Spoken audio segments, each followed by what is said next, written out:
नक्सलिज्म तवील अरसे से दाखिली सलामती का मसला, मार्च तक उसे खत्म कर दिया जाएगा। वजीर दिफा राजनाथ सिंह का ऐलान।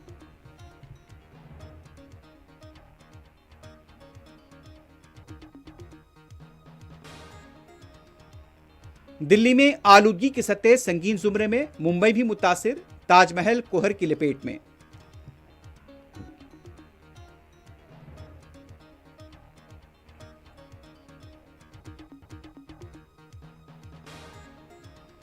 हरियाणा और राजस्थान में दिवाली की रात आग लगने के वाकयात।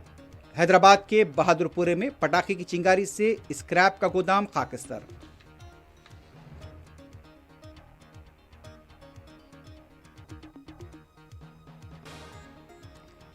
मुआविज तेलंगाना की तामीर नौ के लिए खुद सुपुर्द हो जाएं, हथियार डाल दें।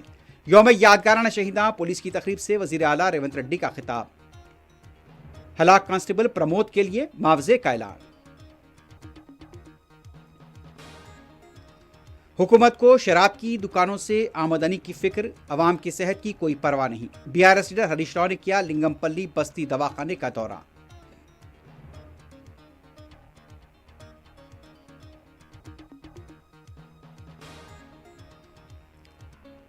गजा में यहूदी फौज के ताज़ा हमलों में 50 से ज्यादा हलाकतें। हमास अगर शराब को कबूल नहीं करेगी तो उसे मिटा दिया जाएगा। अमेरिकी सदर ट्रंप ने दिया फिर इंतबाह।